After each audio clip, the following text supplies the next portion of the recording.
Good afternoon to you all, and thanks for joining us for this second information meeting about the Organic RDD 11 call, where we'll go into details about the requirements for completing the application forms.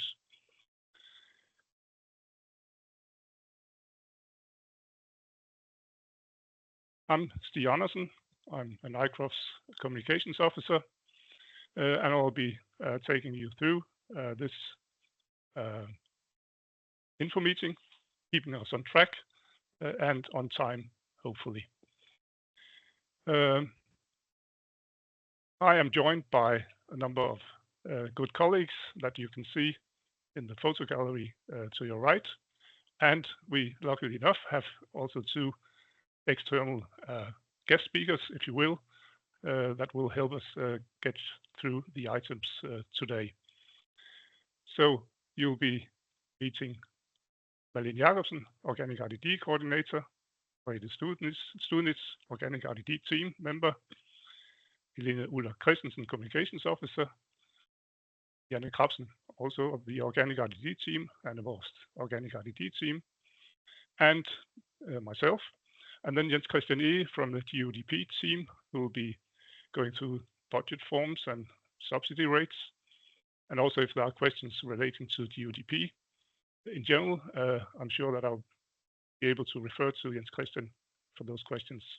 And last but not least, Rose Marina Salberg will be joining us in an interview session, which is monitored or facilitated by Anna Vorst, talking as a former applicant, experiences and good advice from Rose that we are looking very much forward to. So the agenda, let's just briefly go through that. We welcome you at the moment. Then first we'll have a short introduction to ICROFs, who are we and what we do, and an introduction to the Organic RDD program. After that, we'll go through the Form A, main application form, including the research part and the business plan. And we'll have a bio break of 5 minutes after that. Then we'll go into the Form B, the Gantt chart, the budget, where Christian from GODP will take over. And then we'll have this interview with Rose as a former applicant, sharing her perspectives and experiences. And at the very end, your next steps in this process. And what we hope to achieve is that you will get an understanding of how to apply, get an understanding of the evaluation criteria, and also the inspiration to finalize your project application. And eventually, of course, we are looking forward to seeing some good, well-substantiated applications. So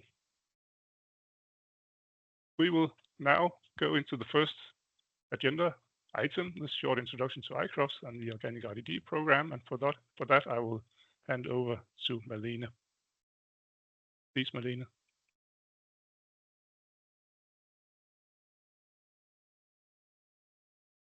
Thank you very much, Stig. I also want to welcome you all to this second meeting, which is focusing a lot on the application material. But first, I would like to present to you a few quick facts about Organic RDD 11. So the first thing is that in 2025, we now have 55 million to share for organic projects. And this level has been consistent over the last few years. We, of course, hope for more, but this is the level this year. And you can apply for funds from 250,000 and up to projects where you can get 10 million in the bigger projects. And this is a level that is set by our board, the upper level. And small projects are welcome as well as larger projects. There's no prioritizations in that way. Then I just want to say that you can still write to us and get feedback on your project idea. We'll get back to that later on in the meeting. But it is a 2-page project description, and we will get back to you within a week and provide feedback for you. So one of the most important things is, of course, that the deadline is approaching, and it is sharp on the 6th of May at 12 noon. And you will get an email from GODP saying that you have now applied. And if you don't get that email, please contact me or my colleagues or GODP immediately. This is quite a long process from applying and until you get a final response. Officially, you will get a response in December, but you will get an indication in October, but we'll get back to that later on. Next slide, please. Thank you. And then shortly about who is ICROFS, what is our mission. And we are an international center that coordinate and execute and disseminate practice-oriented research of high quality. So our aim is really to contribute to developing organic farming and production. And also we have a lot of focus on public goods like biodiversity, animal welfare, employment in rural areas, and so on. So this is also one of our contributions from that we really want to focus on, and that's why you come in with the type 2 projects that focus on public goods, but I will get back to that later on. And then the development of organic farming, from our point of view, it's very important that they are based on the organic principles, and I will present them a bit later. Next slide, please. So ICROFS, we coordinate this organic RDD program, but we do it in collaborations with GODP. But it is ICROFS board that chooses or recommend which projects to fund. ICROFS has a board of 13 members. They are all appointed by the Ministry of Food, Farming and Fisheries, except for the chair, who is directly appointed by the minister. And there is a big representative both from the industry, the Consumer Council, as well as research. And they are very active and interested board members. So you are in good hands there when you apply. The board also select the focus areas for the call. I will also get back to that, which focus areas this is. Then the board also do the evaluation or do their prioritization on behalf of the research part of the application. They read the evaluation that is performed by 3 independent experts. The evaluation process takes some time because we have international experts. So this process takes place from around June till August, and then we have the board meeting in September. But it is ICROFS board that makes the recommendations, but it is GODP that make the final decision. But normally GODP boards follows ICROFS recommendations. And then something which is very important for ICROFS is that we follow your projects, and we are very much focused on realizing the results and dissemination of the results. So we take part in project meetings and support communication. Next slide, please. Thank you very much. Now we go into the application material. And excuse me for my voice, I'm still struggling with some reminiscence of a bad flu, but I hope my voice will keep on. The application material you can find on ICROFS website, and you can also find it on the Danish Agriculture and Fisheries Agency's website. And we make a screen dump here, you can see on the right side of how it looks. You can find both the call and the guidance in Danish and in English, but all the forms are in English, and you must fill in the forms in English because they are sent to international experts. We have the main application form, which includes the research part of the project, and we will mainly go through the main application form today, and we will also go through parts of Form B, which contains the budget, the Gantt chart, as well as the milestones and deliverables. What is also, excuse me, what is also important to say is that the project must contain research and development or demonstrations. So we sometimes see that some projects only contain research and then they are not eligible for funding. So please bear in mind research and then development or demonstration or both. What I also want to stress is that Form A is, you can only write certain characters. There's a limited amount of characters you can write.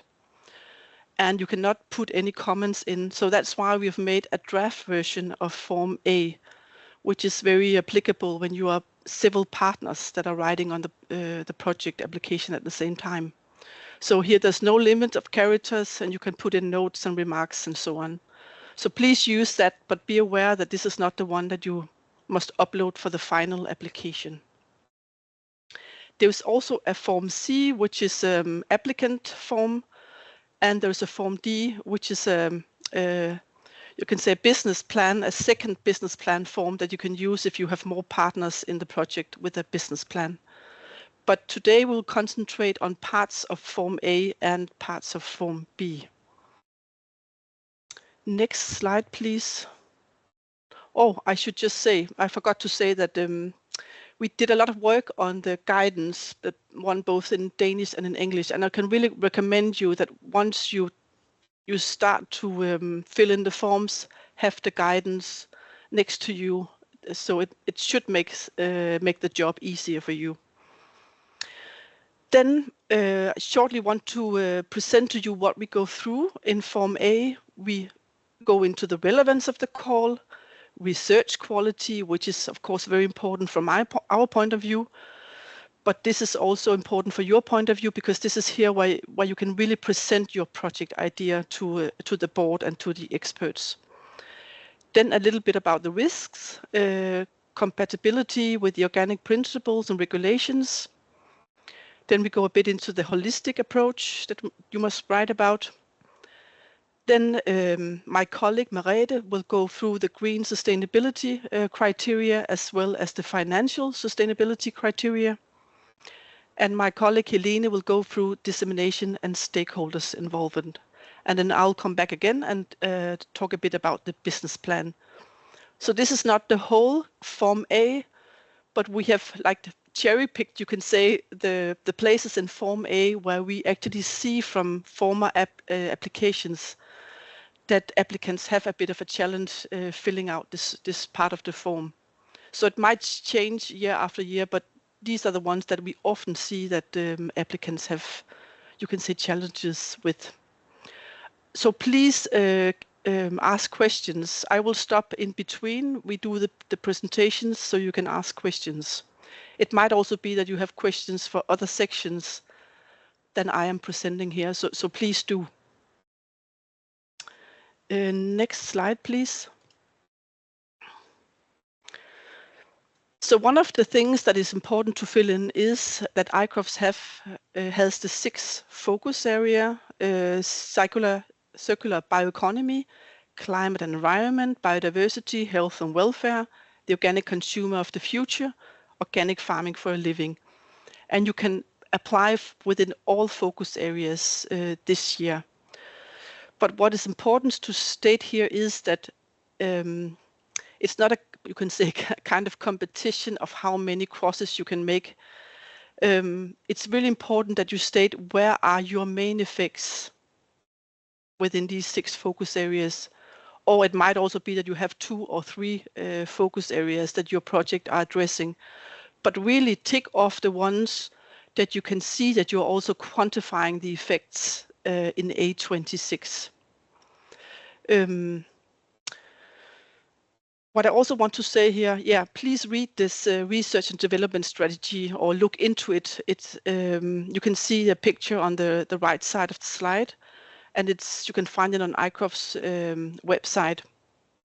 And I really want to state here also that agroecology and regenerative methods or regenerative agriculture is also included.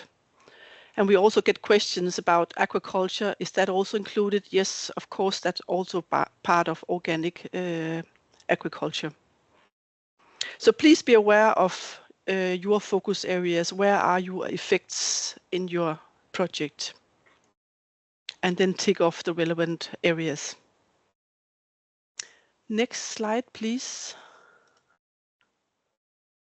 I'm sorry, this is quite text heavy, but this is, or here I really want to state that this is the place where you are describing the project to your audience, which will be the board, which would be the external researchers and experts, and then it will also be ICOF's secretariat.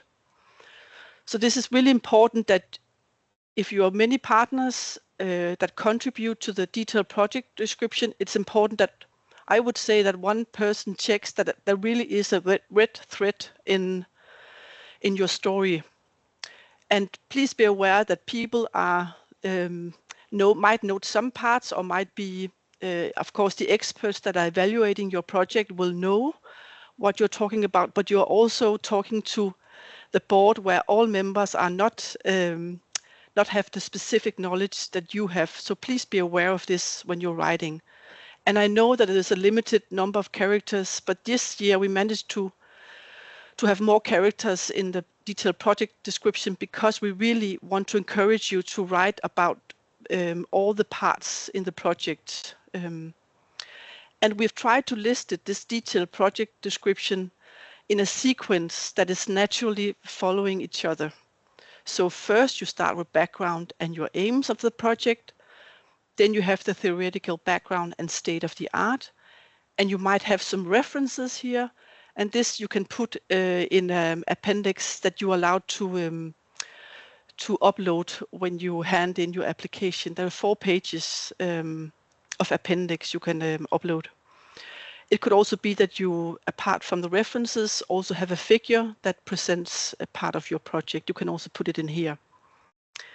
Then it's important to really define your scientific problem or your hypothesis or your research questions. Actually, we quite often see that people explain what they want to reach with the project, what is the expected results, but it's really going into defining what are we actually investigating.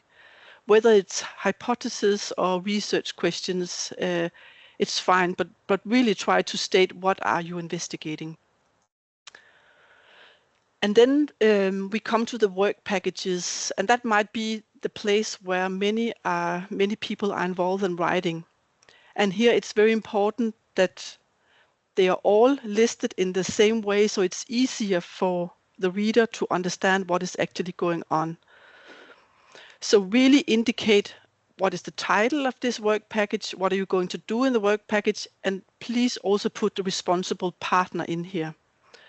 And if possible, also clearly indicate if this work package or individual activities, this work package is either research, development, or demonstration.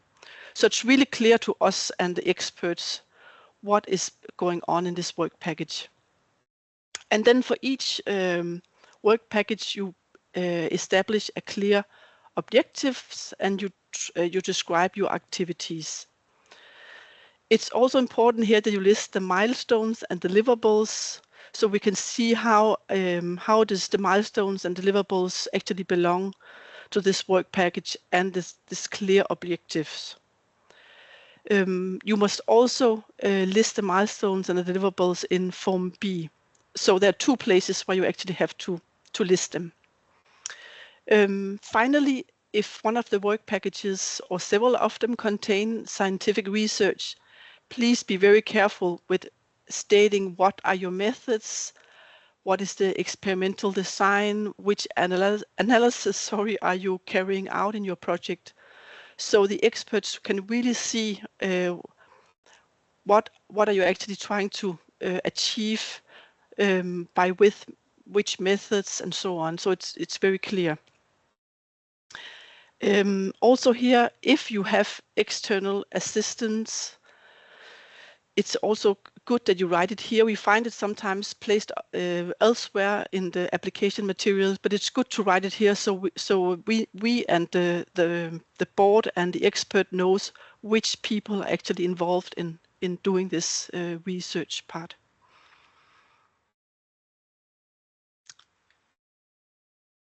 Yes, next slide. I think I got all my notes presented.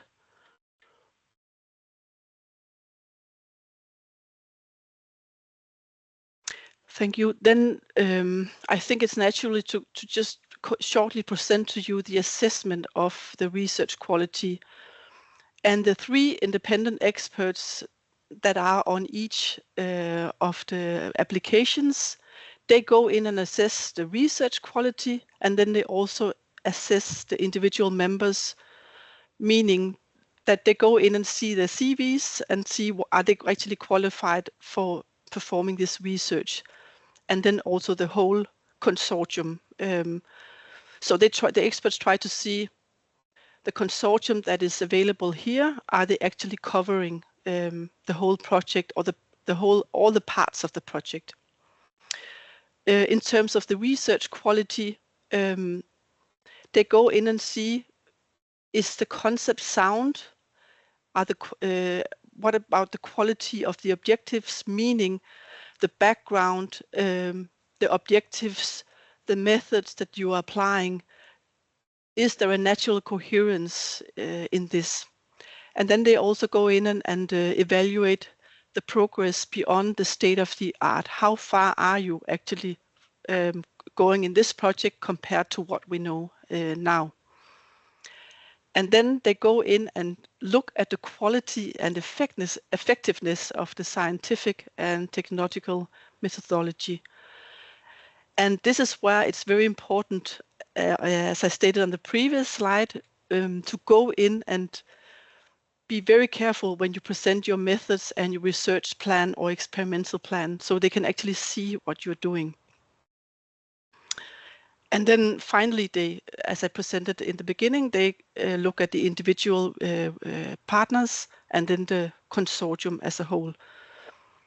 So they are obliged to check A22 to look into that, and then Form B, where you hand the Gantt diagram, and then also the CVs of the people performing research.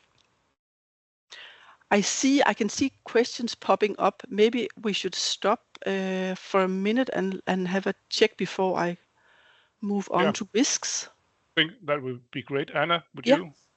Yes, actually the question is already resolved, but Klaus had a very relevant question asking, do you have clear definitions of research, development, and demonstration respectively? In applied research, it's not always obvious. But Jens Christian E. Olsen already answered, answering the definitions are made on page 39 and 40 in the guidance. So I think now it's also shared to everyone that they can look into the guidance to see the clear definitions. I don't know if there's anything else to add to that. Right. So no more questions or for this part? No more questions for this part at the moment, unless participants would like to grab the microphone and ask something.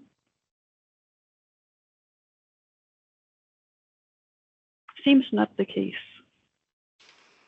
Okay, then I move on to just touch upon the risks that you have to present also.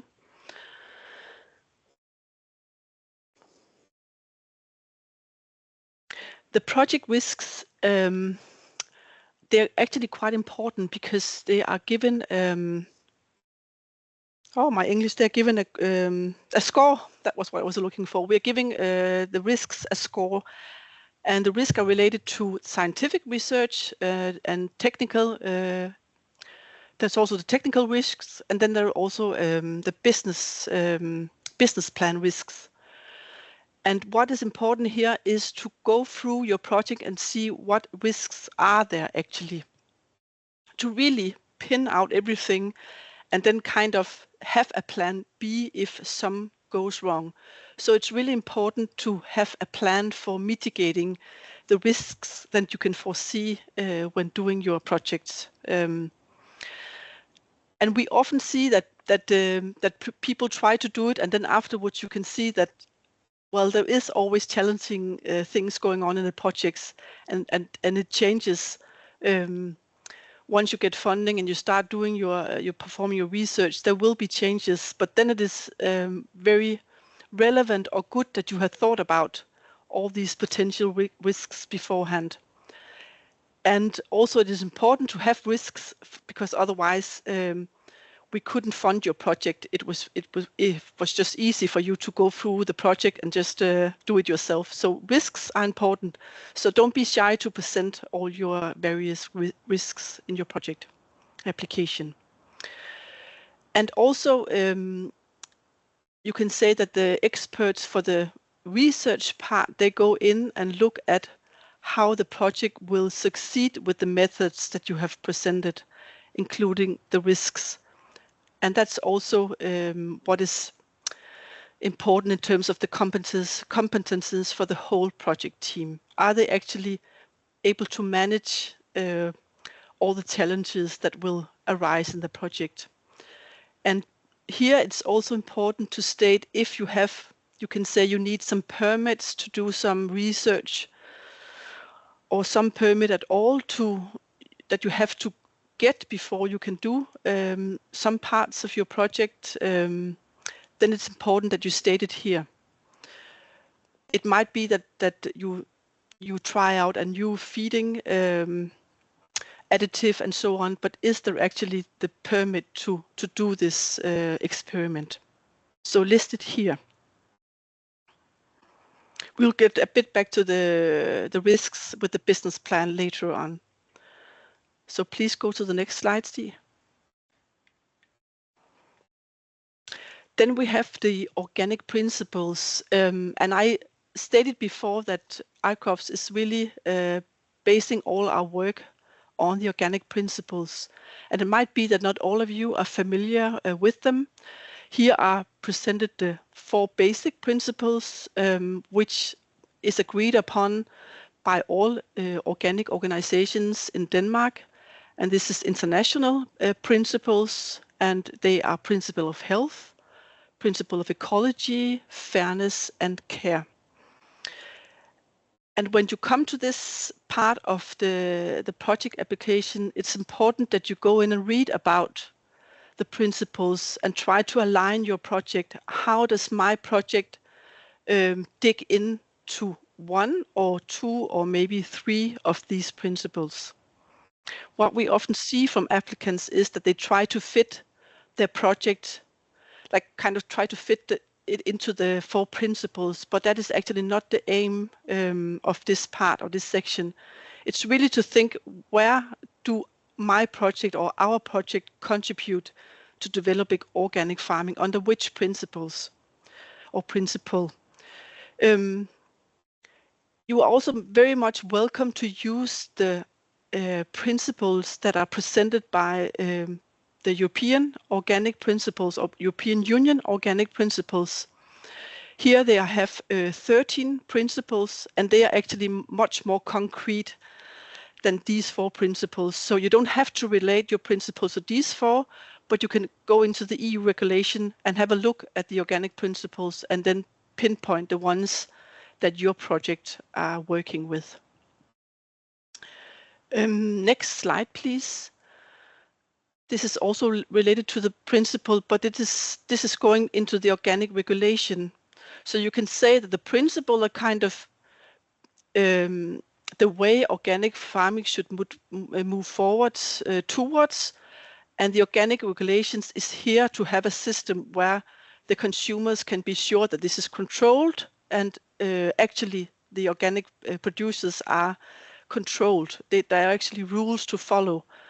So this means that the organic regulations, they develop all the time according to the principles. So they are not rigid. So it might be that your project aligns with the organic principles, but maybe the results you have will not be completely compatible with the organic regulations. And this is also okay when you apply for an organic RDD project, as long as your project aligns with the organic principles. But as a point of departure, your project has to align with the organic regulations. And we have listed the link here where you can find both the principles and also the regulation. And if the final thing I will say here, that if you do some research experiments where you cannot fulfill all the organic regulations, it's really important that you present it here. Because it might not be possible, but if it's not, then you will really have to state why are the results still relevant for organic farming. So please be aware that you can do this here. It's more difficult if you get funding and then suddenly you realize, oh, I can't perform my research on organic fields or with organic animals. It's really important that we see it from the beginning here. So be fair, you can say. And you're always welcome to contact us if you're not very much into the organic regulation or the organic principles. We will be happy to help you.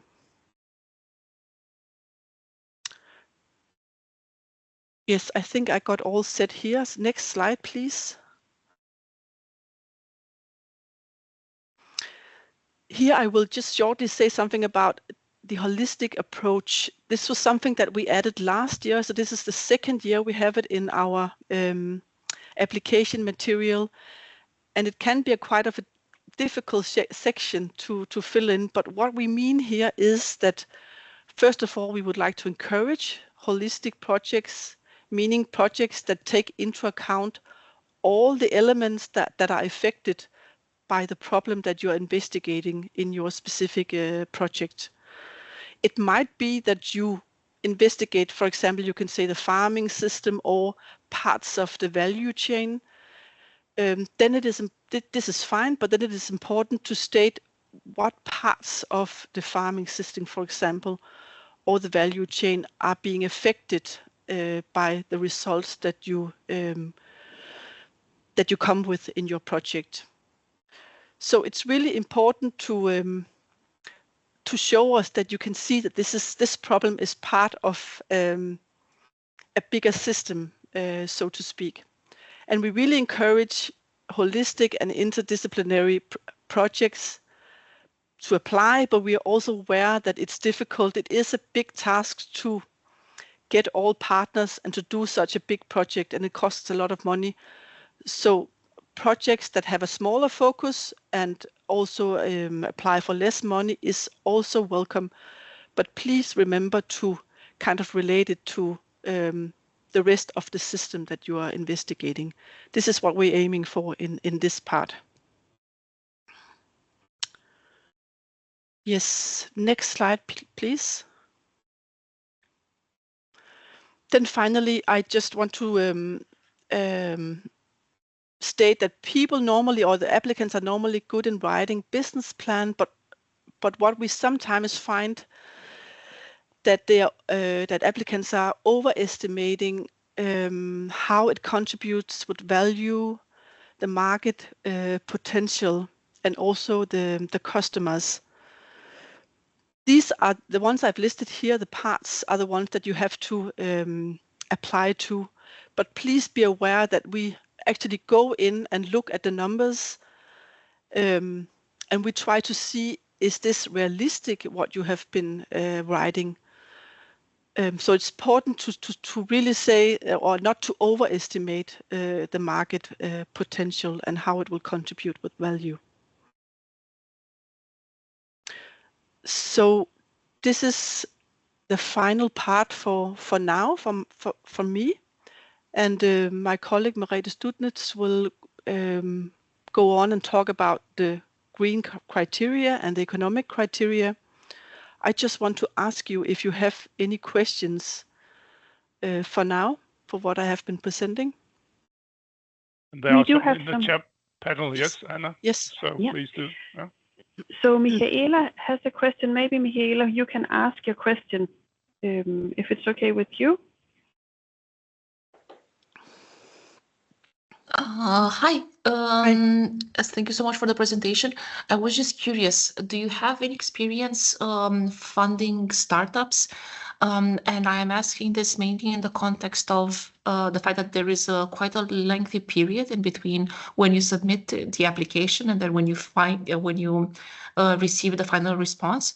So while you have an initial plan, of course, you might uncover along the way as you're validating or working that some of the hypotheses have changed. And for example, this could also imply changes in the way that you conduct your research and then your development. So I was just curious if you have any points on this. We would really like to support startup companies also, as long as there's also research included. And we actually often see that as project starts and as you go along in your project, changes are often happening because many things happen in a project. But it is important that it still have an effect on organic farming and that your deliverables, you can say they can also change, but that your research deliverables are not really changed in terms of the numbers of deliverables.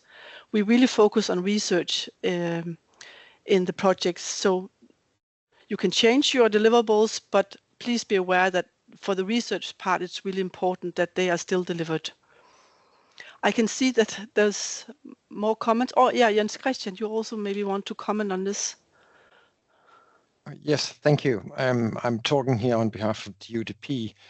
And what we see and what we must stress is actually that the money that you get refunded in the subsidies here are paid based on expenses you already have.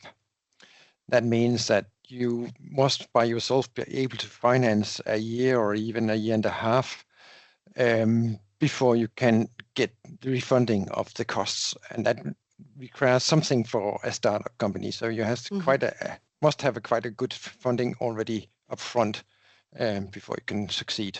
That was just my point. One question regarding that, does this imply that you usually fund startups that already have some revenue or funding?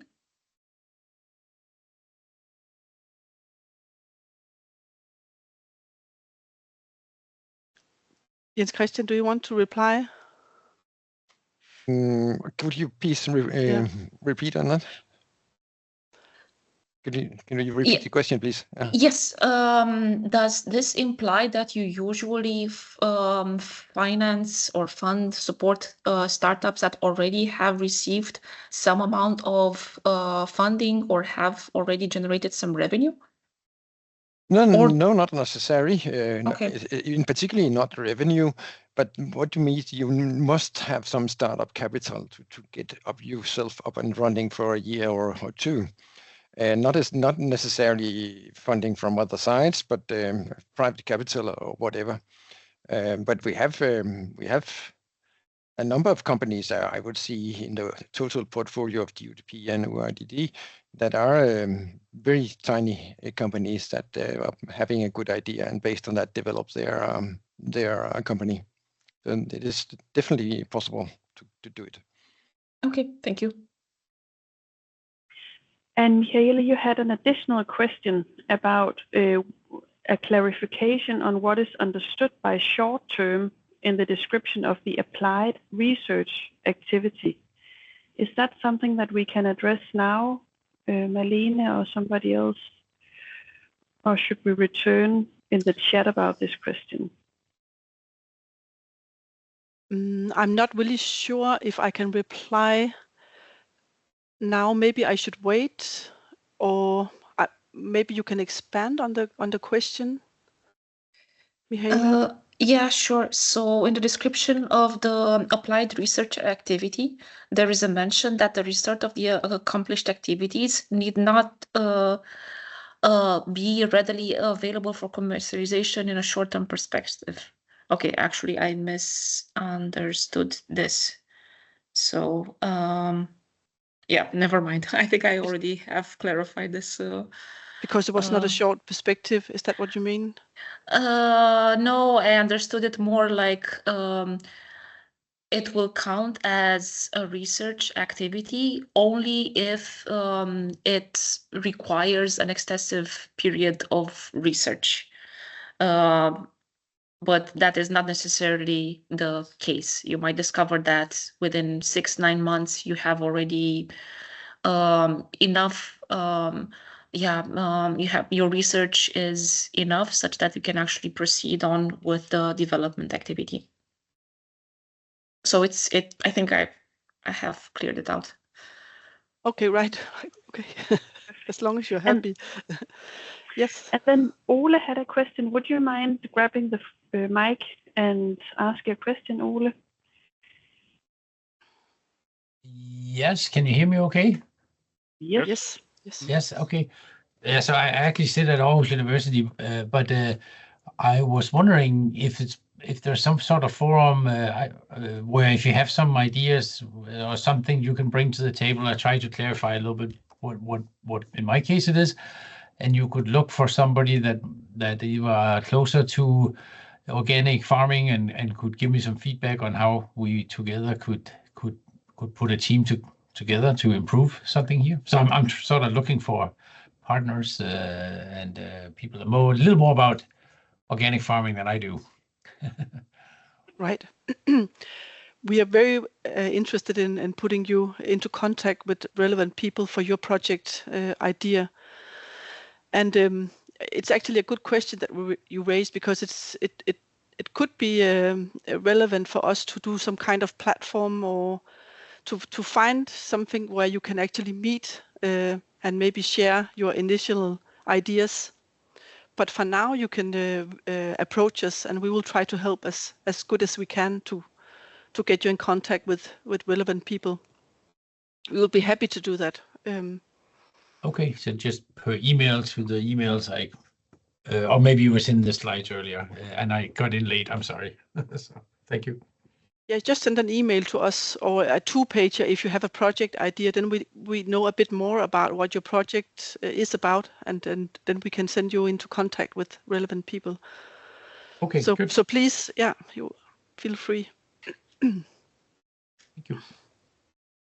Okay. And Pia had a comment to supplement this matchmaking discussion, and she said that she had good experience in sending in a 2-page project description, and then she had feedback and suggestions on potential partners. So we are happy to hear that it was useful, Pia, and a recommendation to all of you to use this option of making a 2-page project description. So I think we are now ready to proceed. Speedy a bit. Yeah. Should we hand over to Merete Sudenitz now for the next part? Or was there a question? There's a hand raised.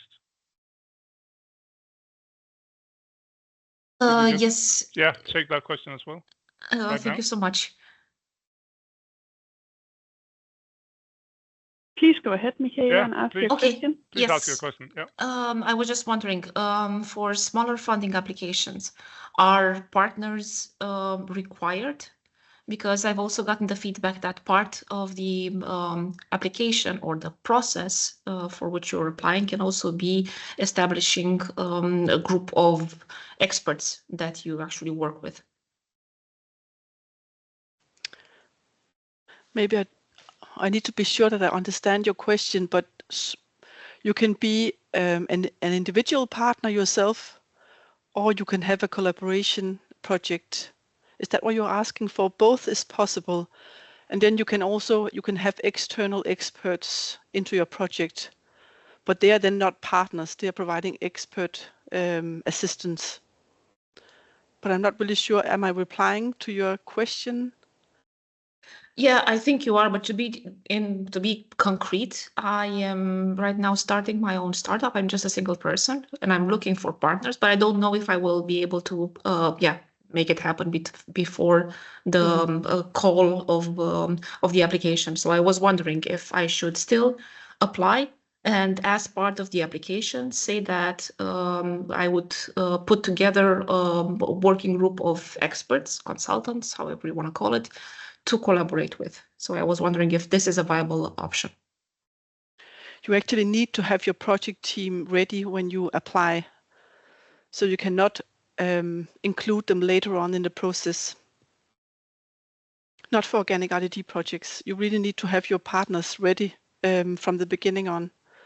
And I don't know if you are doing research in the company, but then you also need to relate it to research or have research partners somehow. But you are really welcome to contact us if we should have a talk about it. Yeah. Thank you so much. You're welcome. Okay. I think we need to move on, so I'll hand over to Merete for the next bit. Yeah, thank you very much.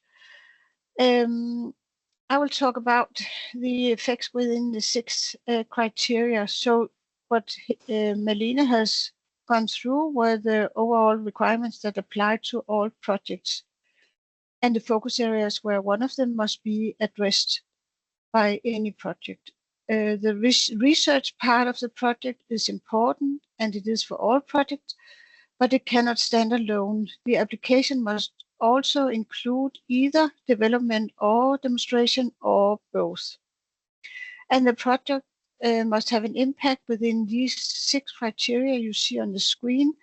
First, the 3 green criteria, the credibility in relation to organic principles, contribution of organic agriculture to public goods, and impact on resilient systems. And then the 2 economic criteria indicated in blue, project proceeds and further financial impact. And finally, dissemination. The emphasis is placed on dissemination and involvement of stakeholders. Next slide, please. In Form A, number A26, you must explain the specific project impact within green sustainability. The project must impact at least one of ICRO's 3 green sustainability criteria. And this is the credibility concerning organic principles. And here the focus is on the effect from the consumer's perspective, and in the contribution of organic farming to public goods. And this must be completed by type 2 projects. And here the focus is on the effects from society's perspective, often more long-term effect. And then resilient systems. Here the focus is on the effect from the producer's perspective. And as I said, contribution to public goods must be completed by type 2 projects. Next slide, please. So I'll try to dive a bit deeper into the 3 green criteria. The credibility in relation to the organic principles from the consumer's point of view. This is about consumers' trust in how and under what condition the organic production takes place. Contributions to increased credibility could, for example, be improved soil fertility, including soil texture, water, nutrition, biodiversity, or it could be naturalness of farm animals, how they are housed, how they are fed, and the possibility to forage. Public goods, the focus is on the effects from the society perspective, and it is more long-term effects. And typically, contributions to public goods can be increased biodiversity, protection of groundwater, soil health and soil fertility, animal and human health and welfare. And then we have the resilient systems. The focus is on effects from the producer's perspective.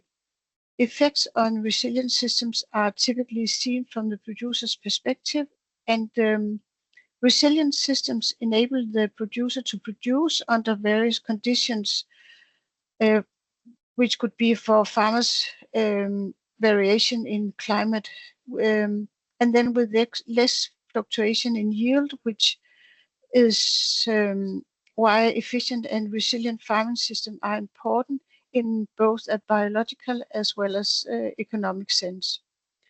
It is worth noticing that optimizing at this level requires both very specific knowledge of the individual components and as well as knowledge on system level. It could be the project's contribution to ecosystem services such as soil fertility and yield, structure and water holding capacity, functional biodiversity, and regulation of plant and animal diseases while reducing the risk of long-term problems, for instance, weed, pest, and diseases. The expected and realistic effects must be described and quantified when the references are available, they must be added. So the next slide, please. So as shown as this picture or this figure, there is an overlap between the three green criteria, and one effect can fall under more than one green criteria. And I mentioned before that soil fertility could contribute to all three criteria. It can be difficult to decide if an effect belongs to one or the other criterion. However, an effect should also be described under the criterion found most appropriate. So the answer is not very precise, but you as the applicant are the expert and the one to know what is most important effect to describe when you look at your application as a whole. So next slide, please. In A26, it comes to numbers. You must calculate and describe at least one green effect, and remember that the same effect can only be described under one criterion. Choose the one that is relevant to your project. It can be more than one, but be sure that it is relevant. State references if it is possible. You can see the column to the right. And do not calculate the effect bigger than realistic. And as Melina said, we will check. And remember, if it is type 2 project, it must have impact on public goods. So next slide, please. So now I go to the economic criteria in A27, and it was indicated in blue in the spiderweb. For type 1 project, you must describe the project financial impact based on the following two criteria. So it is the project proceed and further financial impact. Project proceed, and it is not an obligation for type 2 projects. Project proceeds are what the companies in the project expect to earn from the project, for example, through sale of products, sale of machinery, sale of technology, or sale of knowledge. The proceeds should be indicated in Danish kroner for year 1, 2, and 3, respectively, after the completion of the project. Proceeds are earning minus cost, which is net earnings, and should not be confused with turnover, and are only valid within the specified time frame. So next slide, please. So this is still A27, and now it is a further financial impact. It is an obligation to calculate and describe further financial impact for both type 2 and type 1 and type 2 projects. Further financial impact is the annual financial impact generated by the entire organic food sector in Denmark as a realistic dissemination of the project's results.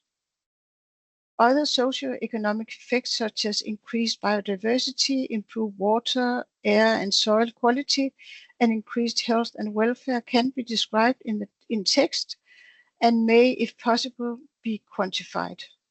Also state when the impact is expected to be valid. It is important to say that further financial impact only implies outside the project participant circle.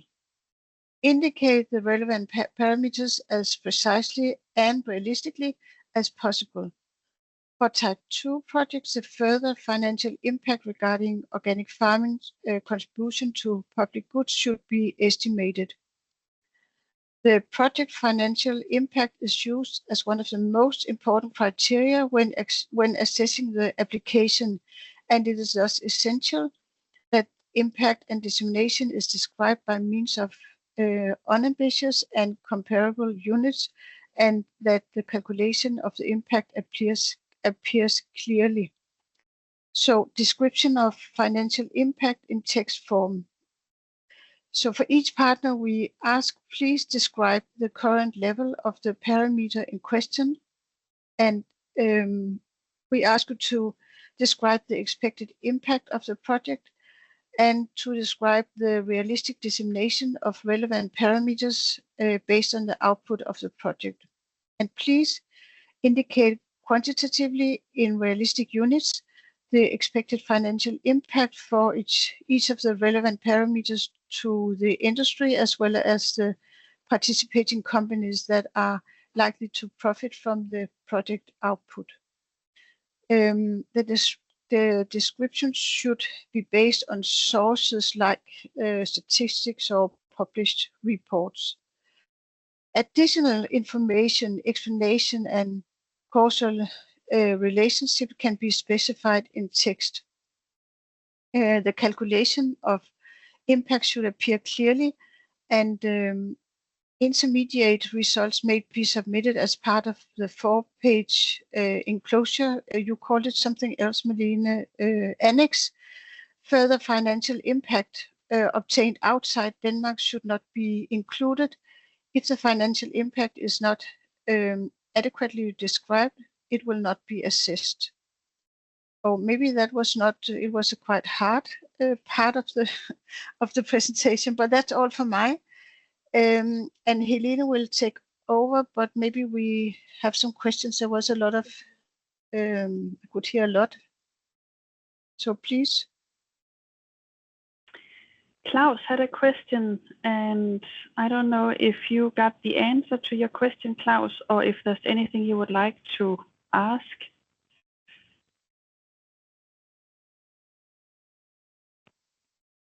I was just thinking along the lines if there was some kind of rule of thumb that you would want to see the economic impact at least be as big as the budget or something like that. But I think I got an answer if I understand it correctly. Good to hear. Good. Mm-hmm. Yeah. Okay. So if there are no more questions or comments at this point, we have one more item before the bio break, and that will be Helene from the communications team. So please, Helene. Yes. Well, now we move on to the part of the application which is about communication and involvement of stakeholders. More specifically, the description of the communication plan and the deliverables. And, well, we see it as crucial that your project results and recommendations are communicated and disseminated effectively to the relevant users to create the strongest possible impact. And therefore, you must describe how the project results are going to reach the various target groups and how the project is going to include the users and the sector in an ongoing dialogue about the results and the development throughout the project lifetime. So your application will be assessed according to the shown ability to involve stakeholders and communicate and disseminate the results and recommendation to the relevant users. And you may go to the next slide. In this part of the application, it's important to describe the target groups, which can be the decision makers for whom you should be able to address challenges and solutions and recommendations on the specific themes based on the project. And another target group is the professional environments, which can be researchers and advisors for whom it's relevant to describe methods used and results achieved. And other target groups is end users, for instance, farmers, and also the consumers and the wider public. And these groups, for instance, farmers, of course, need to know about your results to improve their knowledge. And you also need to give them some relevant recommendations, for instance, how to adjust methods and behavior connected to their production. And it's also relevant to communicate about the benefits on organic farming for the society, for instance, the contribution to public goods such as climate, environment, and welfare, animal welfare issues, and so on. And this can, of course, both be relevant for farmers and consumers. And we also recommend to involve representatives of relevant target groups during the project, for instance, as project partners or an advisory group. We also call it følgegruppe in Danish, or styregruppe. And of course, it might also be relevant for involvement and feedback from target groups at workshops and theme days and so on. Meetings. Yeah, next slide, please. And in addition to describe the communication to and with relevant target groups, you must fill in the deliverable list in Form B. To provide an overview of the project's products, for instance, scientific papers, presentations, theme days, popular science articles, and so on. And the purpose is also, of course, to ensure that results and recommendations are efficiently communicated and hopefully implemented in practice. Next slide. And this is the scheme that needs to be filled in, where you, for instance, state who will be responsible for the communication or dissemination material, and you can describe the target groups and which channels you expect to use to reach the target groups, and you can add a title of the deliverable that's just a working title. And next slide. So we expect you to contribute to non-scientific dissemination in both Danish and in English. And ICROF's communication team will also assist you in promoting the project from the beginning, during the project, and of course in the end of the projects with the final results, and do it in cooperation with you from the project. And the communication materials will be shared in our communication channels, for instance, at our website, icros.dk and .org, and in our Danish and English newsletters and our social media channels. We primarily use Facebook and LinkedIn. And we also expect you to deliver at least one communication product per year on average, for instance, an article or chronicle or video or podcast or something like that. Yeah, next slide. Your project is responsible for adding every relevant communication and dissemination product in the open access repository Organic ePrints, which contains scientific and popular articles, reports, presentation, newsletters, and other types of publications. And of course, you as a project participant may also find it useful to search in Organic ePrints and use the platform to find relevant sources of knowledge and inspiration from similar projects. And for those of you who don't know about Organic ePrints, it's relevant to tell that it's used by researchers and advisors who look for research-based knowledge.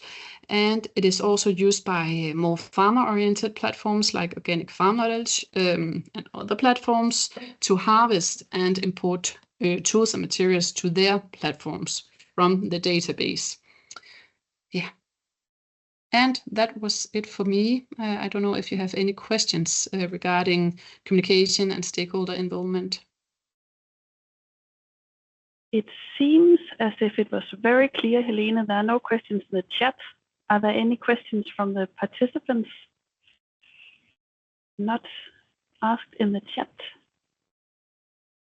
Okay, That's good to hear. As you might have noticed already, Helena was asked to speed up her presentation because we're a bit behind schedule. I tried to do that. And I'll follow up and cut your bio break by 3 minutes, I think. So if it's okay with you, 1 minute, 4 minutes perhaps, could we be back and continue, let's say 2:11? Would that be okay with you? So I think we can reach our target if we do it that way. So a couple of minutes, bio break, and then back here. Okay, see you. So I hope you're all back after a shorter break. And we are now on the agenda item where Jens Christian from GUDP will take over. Is that right with you, Jens Christian? I'm ready, yes. You are ready. I think everybody is back as far as I can see, so I'll hand over to you. Okay, thank you very much. I'll try to do it as short as possible, but anyhow, I start up with here the scheme from the guidance, page 41, where you can see the possible subsidy rates of your costs in your project. And they are divided up to, in the top line, you can see research, universities, etc., small companies, mid-sized companies, or large companies. And whether you define into one of these categories, I refer also to our guidelines, which you also can find on the GUDP homepage. If not, if you're in doubt, then contact either us or the ICROFTs in regard to which category you think you fall into.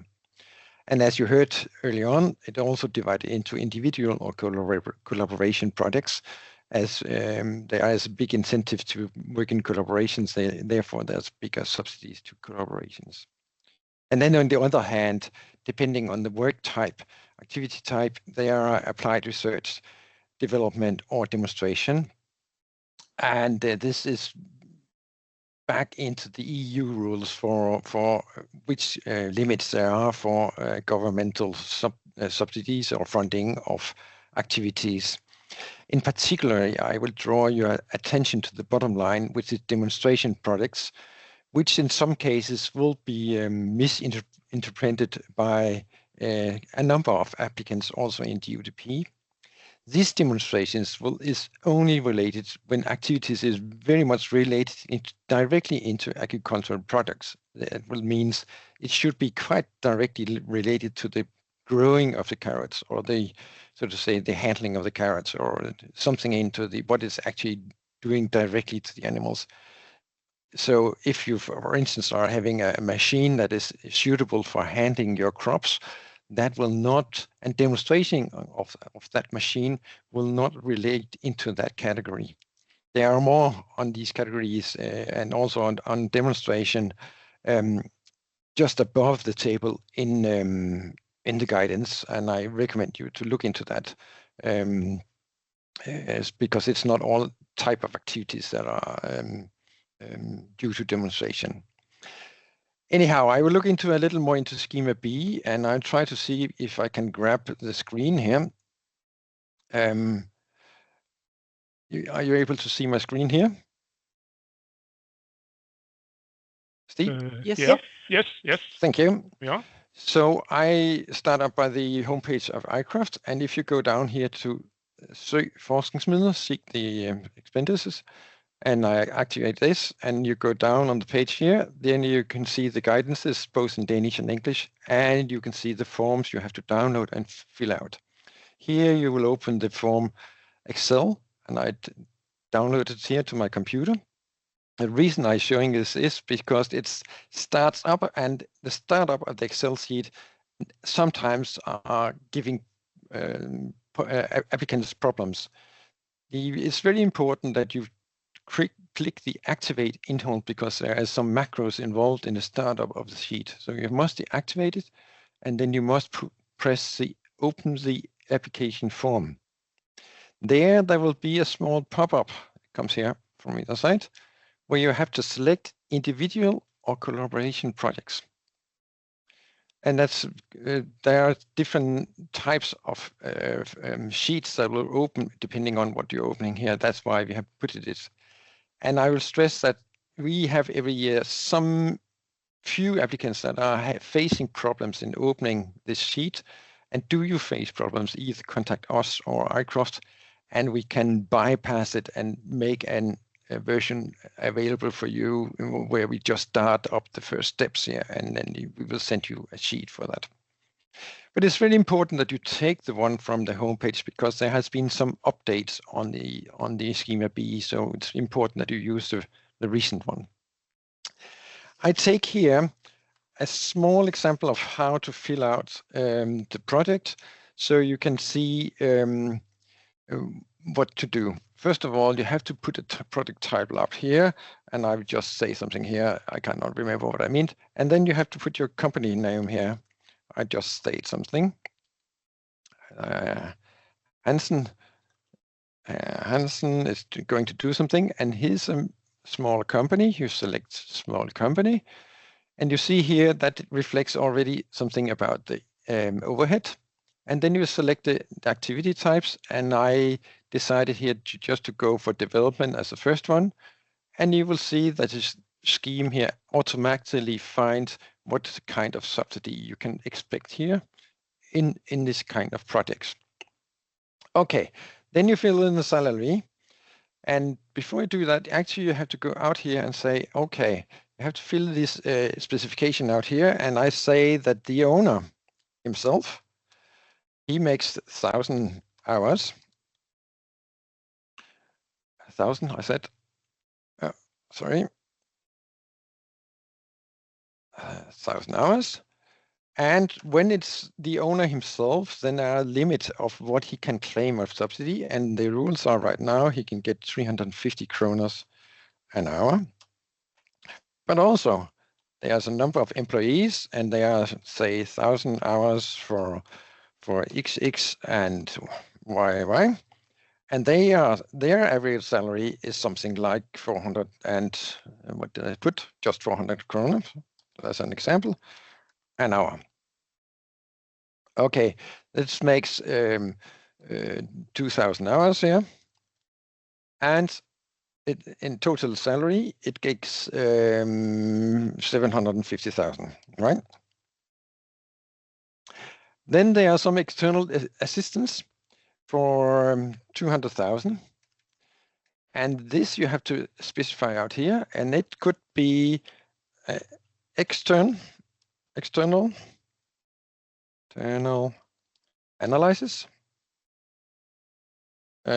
bought from a laboratory somewhere, 100,000. And a consultant.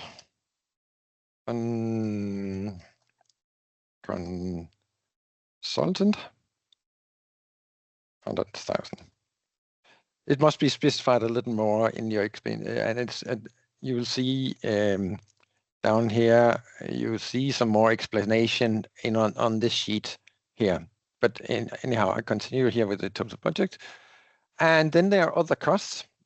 What I have put here in my example, 7,000 costs. That could be materials. For the experiments and so on. If you have to buy some equipment, you put the sum here, and in this example here, I bought an equipment here, and I just say like a grinder or whatever to 200 and. However, when you have equipment bought in, there will be a scrap value by the end of the project. And if I say the project here is 4 years, then there will be 20% left. So you put in the scrap value as a minus 50,000 here. And if you, by coincidence, are having some income in the project, selling products or something like that, you also have to state it here, like 50 or whatever. 25 minus is also here, minus 25,000. It's quite important that you put minuses in these two ones. And you must also, if you want some refunding of your expenses in the project, it must be audited by a revision. And these costs is also covered by the project, and you have to remember to put it in here. And so that is quite important. You do that, some expenses here for audits also. And finally, you have your overhead costs. And for a private company, it is like 30% of the total salary you can take in as overhead. And it's actually a guiding sum saying here that there are 225,000 for your overhead. And now you see you have remaining amount for overhead is going down to 0. Which means that there will be a subsidy from DOTP on 867,000 kroner. However, if Hansen has 2 types of activities, he must make a supplement budget here for the other activity. Like it's still the same small company, but he has also some demonstration. Then he make a supplement budget for that activity. And if he also have some demonstration, there should be a 3rd project, even for the same company for demonstration. And here you state again to put in your salary and your cost and things like that. That is quite important. You split up your budget according to the activity type. And finally, if you have university, they are in the company here or in the project here, they declare themselves, of course, here as a research publication, and they have possibly research activities, and their subsidy rate is 90%, you can see here. And their overhead coverage is 44% of the total costs, but they know quite a lot of that they're in universities themselves. But there are some other institutions that can be recognized also as research and knowledge dissemination organizations that can achieve this level, like the Teknologisk Institute or some others. Okay, that was very short on how to fill in your budget as such. And Jens Christian, I'm sorry to interrupt you here. I don't know how far you are or how close you are towards the end of your presentation. In order not to go too much over time, is it possible to round off? I will just shortly show the Gantt chart and also make you aware of that you have to supply down here. There are 2 tables that you must fill out also. The deliverables you put in your project and your milestones. And they should be reflected from the activities you put in your Gantt chart. The Gantt chart here is a blank sheet, but there's a very good example of here on how to fill in a Gantt chart. And it's quite important here that you put per work package. Each work package should be just one deliverable types, one activity type. Like here, U for development, like here for research, and so on, downwards here. And it's very important that you put in some milestones that are realistic and some deliverables that are realistic and according to the activity. What we also is checking a lot is that out here you should put the number of hours used that you think that you will use per work package and the budget. This is also so that we later on can follow up on your development in the project. And you must sum them up here in the bottom. And these sums here should reflect the bottom that you get out here, up here in the total project.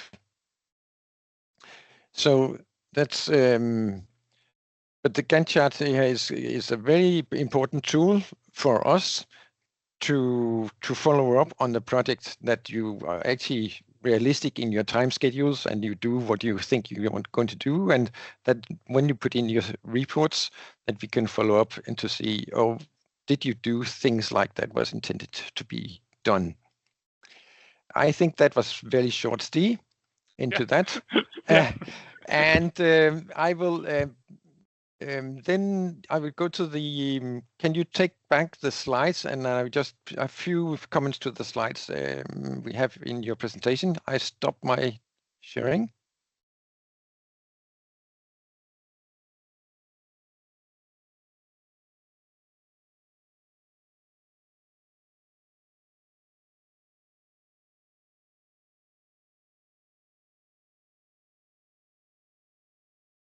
Yes, that was the exactly next, please.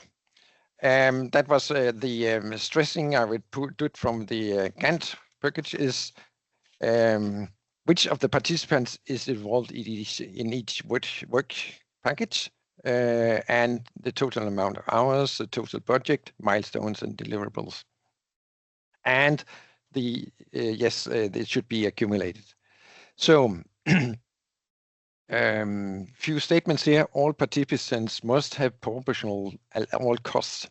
See, the individual lines in the budget have the same subsidy. Overheads, I just mentioned it, and requests for payments must be organized by the project lead. It's not so that all participants can ask us directly for payments. It must be organized by the project lead and only twice a year. Next, please. Yeah, if you have a demand for refunding less than 100,000, there's no need for audit. You can just have a signature from the authorized person of the company. This is in particularly important for participants that are having small projects, small budgets. And the last one, I actually was not able to translate it into English. For universities, there are some exceptions and special rules for audits, and they can look into this sentence and talk to their own Department of Finance to figure out which of these ones they have. I think that was it. Okay, thanks a lot. I'll stop the sharing now. And there's one question, if we can have a quick answer.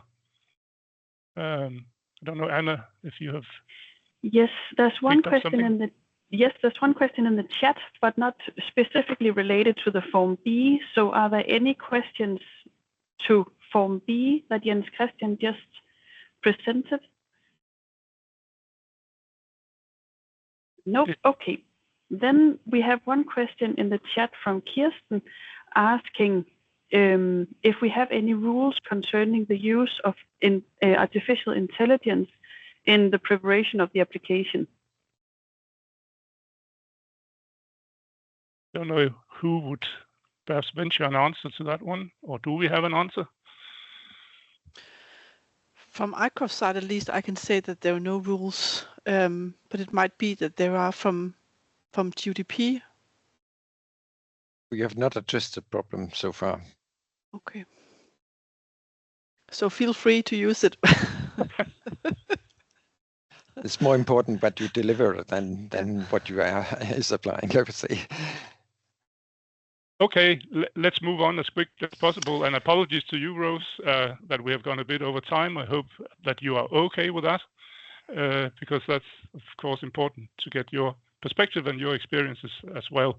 And, of course, anyone who needs to leave this meeting, feel free to do so. And our ambition is to have the recording on the website sometime tomorrow. So if you miss the last bit here, it should be available for you tomorrow. So, Anna, I guess you could take over. Yes, thank you very much. And first, I would like to introduce you, Rose, and say thank you very much for joining us today. You are an assistant professor at the Center for Quantitative Genetics and Genomics at Aarhus University, and you are involved in 2 organic RDD aid projects, Well-Bred Pork and Øko-Avl. So we have invited you because you're better than us at explaining what it's like to be an applicant for the organic RDD program. You have been hands-on with both of the applications for the projects you are participating in. So we are happy to invite you to share some of your experiences with today's participants.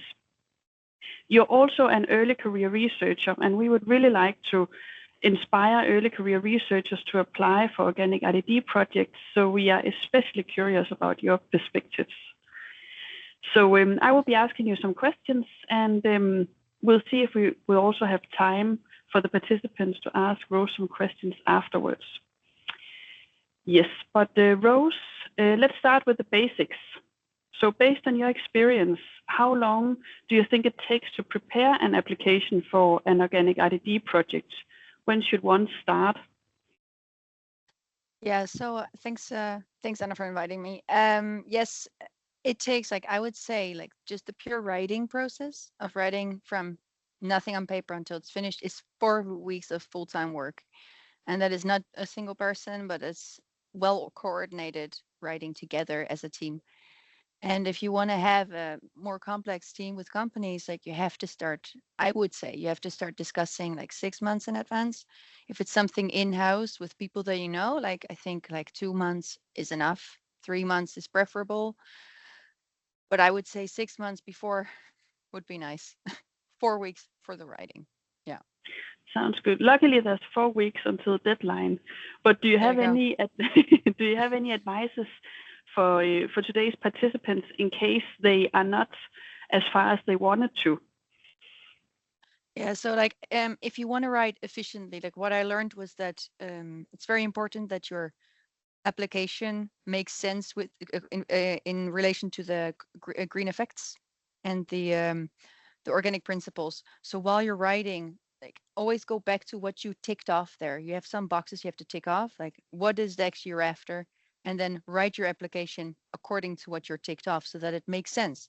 So when the people are reading, the reviewers are reading it, and they get to those boxes, that story supports you ticking off those boxes. So not necessarily addressing the application material chronologically. No, absolutely not. No, absolutely not. Like, really check what is actually demanded in the entire application before you, start writing chronologically. That's not a good strategy. Okay, interesting. So what did you find to be the most challenging aspect of preparing the application? I think the most challenging aspect was the green effects, and like estimating like how much CO2 reduction is there, blah, blah, blah, because I'm working with welfare and I had to give an estimate of that. And there, instead of overestimating it, I tried to just be honest and be descriptive and try to just be careful. Don't oversell your product and don't promise something that you can't make true, because the person who's reading it will also know that you're bragging. Okay, so that makes me curious, because I know that when addressing welfare, it's not easy to put specific numbers on it. So how did you approach this? How did you approach to calculate also something entirely new? Yeah, so we try to just like imagine, like, okay, if we would have a product with that can increase welfare, like, how could it, like, in a perfect world, how could it generate profit? And then try to sketch a scenario where this could make a profit for the farmer, for the consumer, for whoever, whichever stakeholder. So try to just like give an example scenario of how it could make a profit. If you have a case where it's very hard to do that, just try to be creative. Yeah. And again, could you do that by yourself, or did you have to involve partners, or how did you approach it? I definitely would recommend, if you're stuck, to talk to if you can talk to the stakeholders that could possibly make a profit, like the farmer. Ask them, like, how could you use this? Talk to colleagues, use your coffee breaks to do that also. If you're stuck, include more people. Definitely. Okay, thank you. Okay, and then we know that you are an early career researcher, and even more so at the time you work with these applications. So because we really value early researchers in this organic RDD program, I would like to know from you, what do you think it takes? I mean, what helps you as an early career researcher in having the courage to apply in this program? Yeah, so that's a good question, because it's really the importance is that you have somebody to guide you who knows how to do the trick. So if of course you can do it by yourself, That's also an option, but it's much easier when you have somebody who did it before and who can show you how to do it, who maybe can take over some of the difficult tasks, like the budget can be quite tricky. There are a lot of small elements, and let somebody else help you there if possible. I have in my project where I'm the leader, I have a work package fully dedicated to project management, where we describe that I have a senior professor researcher who's helping me to do the management of the project. And this is really comforting for me, because I know when I have a question, I go to her. So that's something I would really recommend. To team up. Yeah, okay, team up. Sounds good. For sure. All right. And then I think I only have one last question that I would think is necessary to address. So I would like to know what is the most important lesson that you have learned and you will take with you for the next time you will write an application. Getting a phone call. So what I take with me for the next application is to put when you have agreements with all partners in your project, but also if you have a company that's contributing with a product or anything, put all your agreements black on white, so that it's black on white. This is what I expect, and this is what I'm willing to give, and that has to be black on white, and that is very important. No, so everything, put all your agreements black on white. That is very important, and also make sure that everybody agrees, so that it's black and white. I say I agree, and then the other person writes back I agree too. So you have an email thread or a signature somewhere. That is very important. Yeah. Okay. So make sure to adjust expectations on a very detailed level. Yes, exactly. Yeah. Okay. And really, and have it somewhere written down. Yeah. Mm-hmm. All right. Thank you so much, Rose, and thank you also for staying a bit longer. I don't know, Stig, if we have any time for other questions, but that was it for the questions that we have prepared. Yeah, I think we should just ask in the forum if there are any questions for Rose. Now we have you here. Anyone who would like to ask or comment on anything? And not so many people left. No, exactly. Okay. Thanks again, Rose, for also staying on. Yeah. I think that will be... I have to go out now. Yeah, okay. So. Thanks a lot. Yeah, bye. That, I guess, will conclude what we have prepared and presented for you today.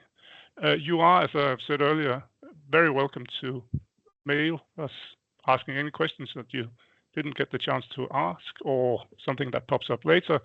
Please shoot off a mail or two. You'll get all the contact info you need on the mail that will be sent out tomorrow with the presentation attached. And as I said, we hope to have the recording of this session up on our website sometime tomorrow afternoon, probably. So again, thanks for joining us. Thanks again to Rose. Thanks again to Jens Christian, also from GOGP. Hope you got what you came for.